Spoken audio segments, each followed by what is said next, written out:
Shalom, bien-aimés dans le Seigneur, nous voici au pied du grand roi afin d'écouter sa parole et de la méditer. Nous sommes le mercredi 11 octobre 2023 et nous vous saluons au nom de notre Seigneur et Sauveur Jésus-Christ.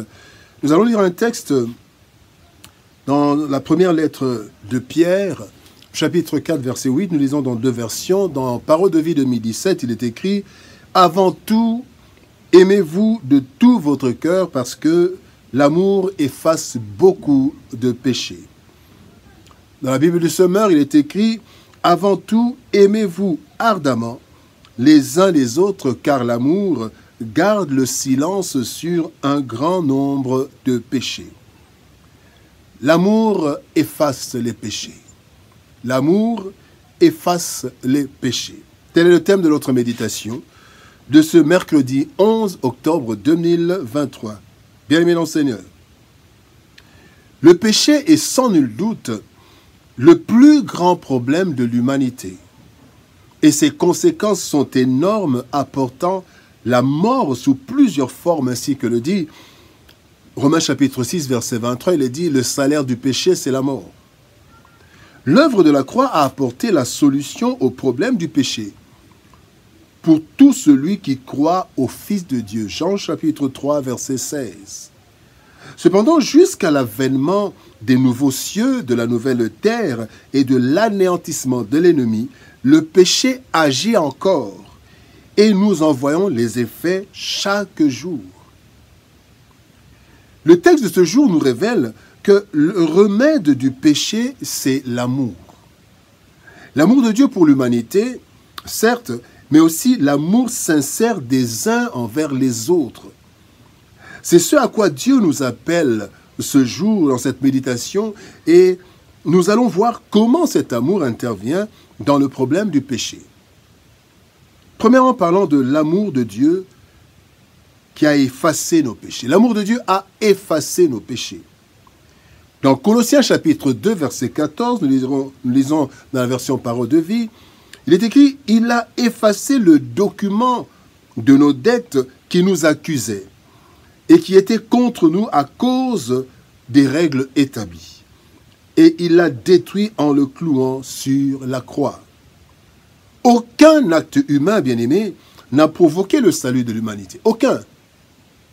C'est uniquement l'amour de Dieu pour sa création, pour l'homme créé à son image, qui a mis en œuvre le salut. En effet, l'amour ardent de Dieu pour l'humanité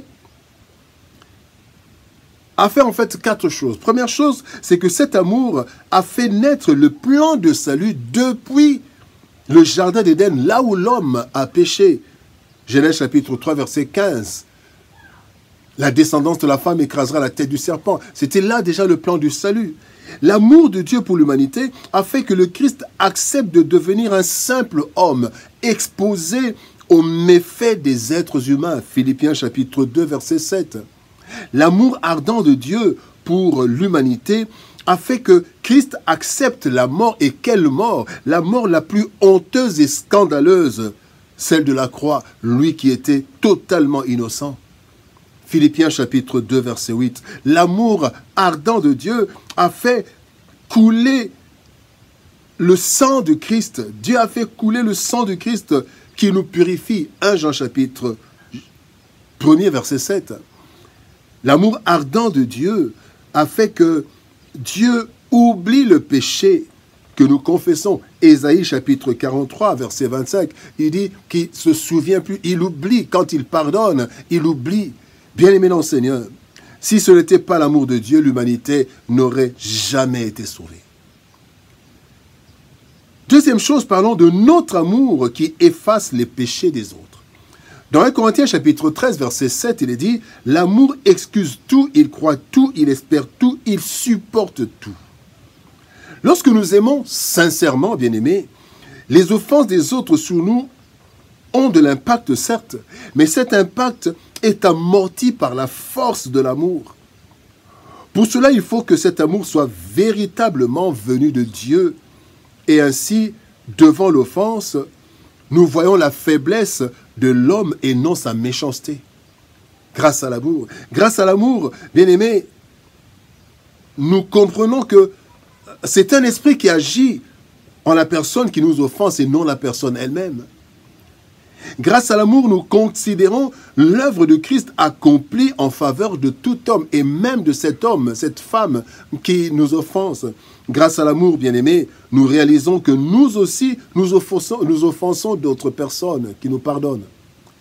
L'amour de Dieu, bien-aimé, en nous, nous permet de supporter l'insupportable, de pardonner avant la demande de pardon, mais aussi d'oublier toute offense. Pour cela, nous devons demander à Dieu d'activer cet amour pur et fort, déversé en nous par le Saint-Esprit. N'est-ce pas qu'il est écrit, l'amour de Dieu est répandu dans nos cœurs par le Saint-Esprit qui nous a été donné. Romains chapitre 5, verset 5.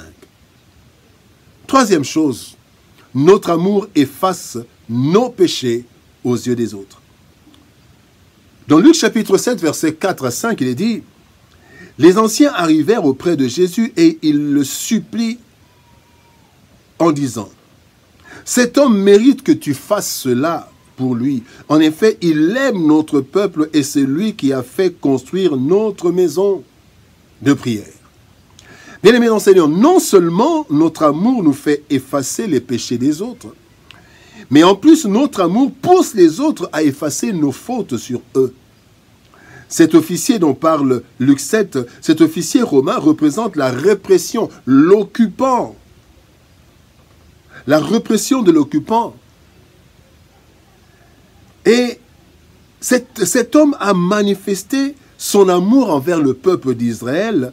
Il a construit une synagogue.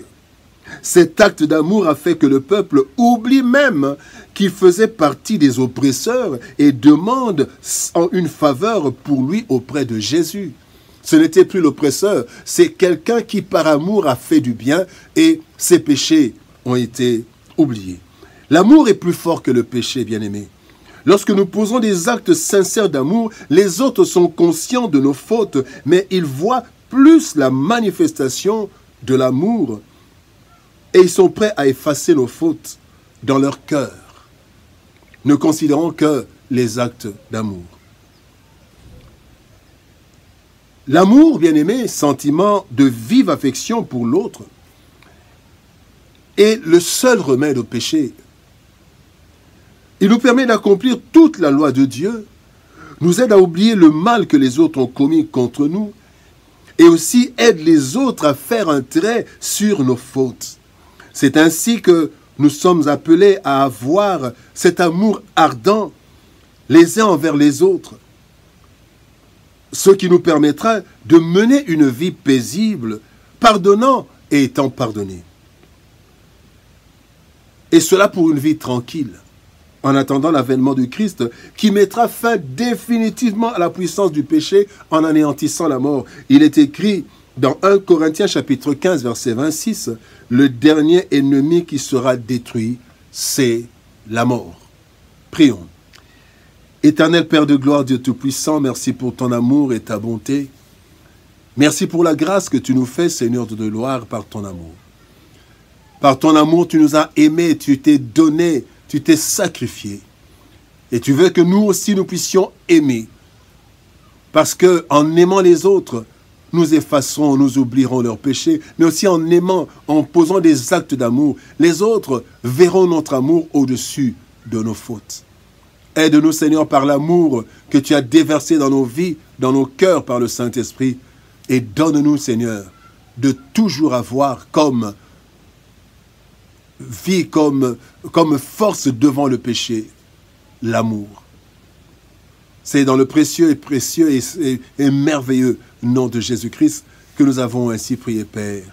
Amen. Bien-aimés dans le Seigneur, c'était une joie de partager encore la parole de Dieu.